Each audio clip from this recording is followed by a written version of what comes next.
और बात ऑपरेशन लंगड़ा की। अगर बदमाशों ने अपराध नहीं छोड़ा तो फिर एक्शन कितना बड़ा होगा, ये लगातार योगी आदित्यनाथ बताते रहे हैं। और ऑपरेशन लंगड़ा के तहत यही कोशिशें हैं कि अपराध मुक्त प्रदेश कर दिया जाए। चाहे फिर लखीमपुर की बात हो, तरनतारन की बात हो, किस तरह से योगी जीरो टॉलरेंस की पॉलिसी पर काम कर रहे हैं, एक रिपोर्ट दिखाते हैं।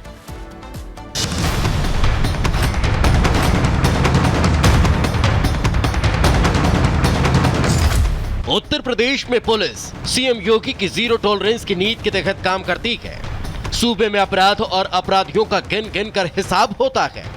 अगर किसी ने अपराध किया तो उसका ऐसा ही हश्र होता है। तस्वीर उन्नाव की है, जहां बदमाशों ने लूट की वारदात को अंजाम दिया तो योगी की पुलिस ने उनका कुछ ऐसा इंतजाम कर दिया। चलकर तो ये तीनों बदमाश अपने पैर पर आए। मुखबिर की सूचना पर पुलिस ने उनको घेरा। दोनों तरफ से अंधाधुंध फायरिंग हुई, जिसमें गोली लगने से 3 लुटेरे घायल हो गए और फिर पुलिस के कंधे पर लटक कर अस्पताल जा पहुंचे। पुलिस के मुताबिक इन तीनों बदमाशों ने रविवार को एक वकील के घर पर धावा बोला, लूटपाट की वारदात को अंजाम दिया। पुलिस ने सभी की गिरफ्तारी के लिए एसओजी के साथ सघन तलाशी अभियान चलाया। सूचना मिलने पर एनकाउंटर कर 3 शातिर बदमाशों को गिरफ्तार कर लिया, जिनके पास से तमंचा, नकदी और जेवरात बरामद हुए हैं। स्कॉर्पियो में सवार 5 बदमाश जो हैं उनके साथ पुलिस की मुठभेड़ हुई है। इसमें जो 3 बदमाश जो हैं वो पुलिस के द्वारा बाद मुठभेड़ गिरफ्तार किए गए हैं और उपचार हेतु उनको हॉस्पिटल भेजा गया है। इसके जो 2 अन्य साथी हैं वो फरार हो गए हैं, जिनको गिरफ्तार करने के लिए यहाँ पुलिस के द्वारा कॉम्बिंग की जा रही है।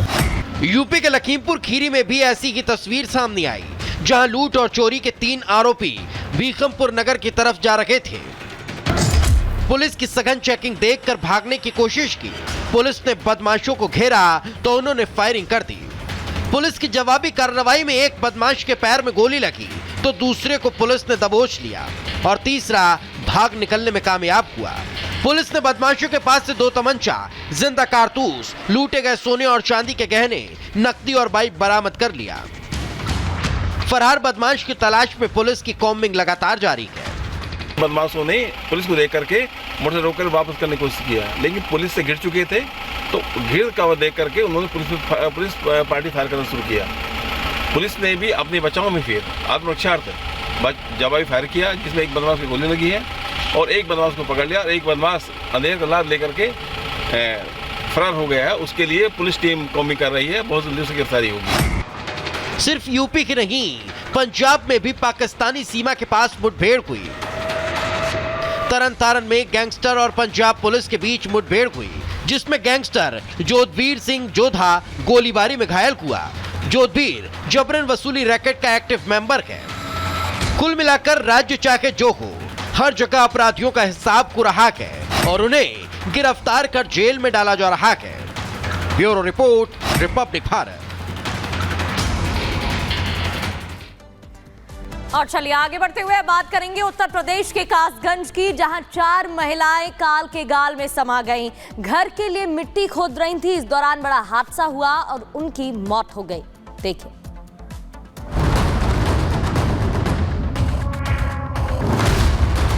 टीला धड़ाम, मचा कोहराम।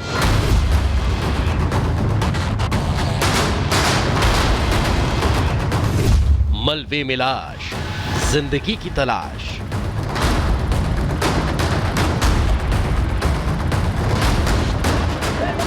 चीख पुकार चित्कार से मचे हाहाकार और मलबे के ढेर की यह खौफनाक तस्वीर उत्तर प्रदेश के कासगंज की है, जहां एक मिट्टी का टीला देखते ही देखते ढह गया, जिसमें 4 लोगों की जान चली गई। वहीं मलबे में दबी कई जिंदगियों को सकुशल बाहर निकाला जा सका।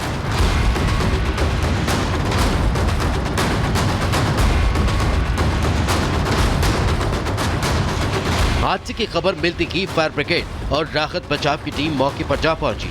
सबसे पहले जेसीबी की मदद से मिट्टी और मलबे को हटाया गया, फिर एक एक कर महिलाओं को बाहर निकालने का काम शुरू किया गया, जिन्हें मलबे से निकालकर घायल अवस्था में अस्पताल में भर्ती करवाया गया। वो जेसीबी ने जो पुलिया बन रही थी 6 लाइन की, उसमें मतलब जो है उसने गड्ढा कर दिया था, तो उसमें ये मट्टी खोदने गई थी। अच्छा। और मट्टी खोदते खोदते वो धार गिर पड़ी नीचे, उसमें दब गई 15-20 लेडीज। तो जेसीबी क्या काम कर रही थी, किसका काम कर रही थी वो? 6 लाइन की जो पुलिया बन रही थी वो काम कर रही थी। हाईवे बन रहा है जो? हाईवे बन रहा है उसका। तो ये लोग मिट्टी निकालने गए थे? मट्टी निकालने गए थे।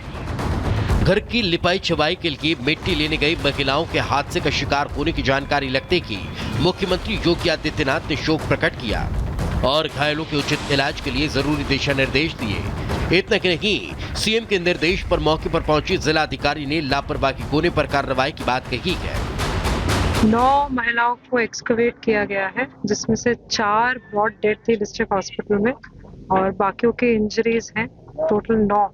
और रेस्क्यू ऑपरेशन पूरे रूप से चला है। यहाँ पे जेसीबी के बाद एक्सकवेटर लगा के पूरे एरिया को उन लोगों ने सही से चेक कर लिया है एंड अब संभावना कम लग रही है और कोई महिलाएं अंदर नहीं।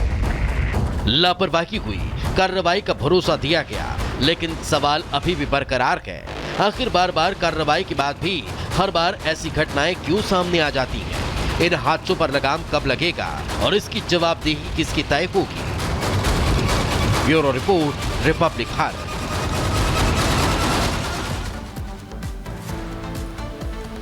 चलिए आगे बढ़ते हैं और अब बात कर लेते हैं एग्जाम पर जारी संग्राम की। जी हां, खबर उत्तर प्रदेश के प्रयागराज से है।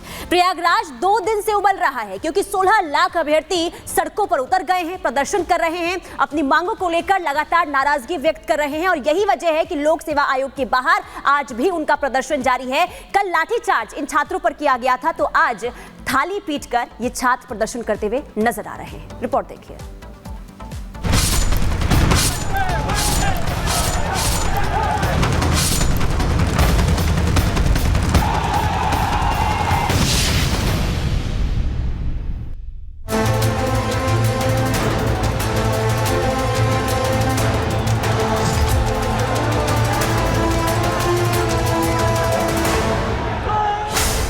एग्जाम पर रण, जोरदार प्रदर्शन। एग्जाम का नया फॉर्मूला, हाई वोल्टेज ड्रामा।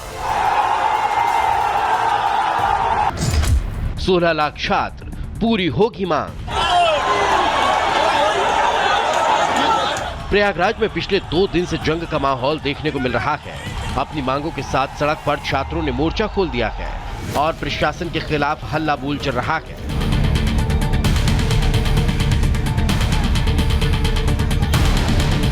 छात्र अपनी मांगों के साथ पिछले 2 दिनों से यूपी लोक सेवा आयोग के बाहर जमकर प्रदर्शन कर रहे हैं। सोमवार को स्थिति इतनी बिगड़ गई कि पुलिस और रैपिड एक्शन फोर्स को बल का इस्तेमाल करना पड़ा। सड़कों पर जिन छात्रों को लाठी भांजी गई, उनमें से कोई कल पीसीएस अधिकारी बनेगा तो कई समीक्षा अधिकारी, लेकिन किसी के साथ कोई रहम नहीं। सोमवार को मिली लाठी के बाद भी छात्र टस से मस नहीं हुए। वो एक बार फिर से आर पार की जंग के लिए तैयार हैं। सबसे बड़ी मांग ये है कि आयोग जो नया एक्सपेरिमेंट करा नॉर्मलाइजेशन का, हम लोग उसको मानने के लिए तैयार नहीं। क्यों तैयार नहीं है? जीएस का एक ब्रॉड लेवल है मैम, जीएस का एक ब्रॉड लेवल है मैम। ये कौन सा कैसे ये डिसाइड करेंगे कौन सा क्वेश्चन इजी है, कौन सा क्वेश्चन टफ है? यूपी पीसीएस 2024 और समीक्षा सहायक समीक्षा अधिकारी 2024 के प्रारंभिक परीक्षा में इन्होंने मानकीकरण और 2 दिवसीय जो एग्जाम नई व्यवस्था परिवर्तन लाया है उसका हम लोग विरोध कर रहे हैं और विरोध तब तक करेंगे जब तक ये नोटिस आयोग जारी नहीं करेगा। प्रदर्शनकारी छात्रों की एक ही मांग है, 1 शिफ्ट 1 एग्जाम। और अपनी इसी मांग के साथ छात्र लोक सेवा आयोग के बाहर अपना विरोध दर्ज करवा रहे हैं। हजारों की संख्या में सरकारी नौकरी की तैयारी कर रहे छात्र प्रदर्शन कर रहे हैं। इसकी वजह क्या है वो भी जान लीजिए। आयोग ने यूपी पीएससी परीक्षा का जो कैलेंडर तैयार किया है उसके मुताबिक सिविल सेवा प्रीलिम्स एग्जाम के लिए 7 से 8 दिसंबर की तारीख दी है, जबकि आरओ और एआरओ की परीक्षा के लिए 22 और 23 दिसंबर की तारीख तय की गई है। प्रीलिम्स की परीक्षा हर दिन 2 पालियों में होगी, यानी 2 दिन में 4 पाली, और आरओ एआरओ एग्जाम पहले दिन 2 पाली और दूसरे दिन 1 पाली में होंगे। यूपी पीएससी परीक्षा के लिए कुल 220 पद, जिसके लिए 5,76,154 छात्र एग्जाम देंगे, जबकि आरओ एआरओ के 441 पद के लिए 10,76,004 छात्र परीक्षा देने वाले हैं। अब तक जो परीक्षा एक दिन में एक साथ हो जाती थी, उसे 2-2 दिन कराने जा रहे आयोग के फैसले से छात्र आशंकित हैं। आशंका गड़बड़ी, धांधली, पारदर्शिता की कमी का आरोप भी लगा रहे हैं।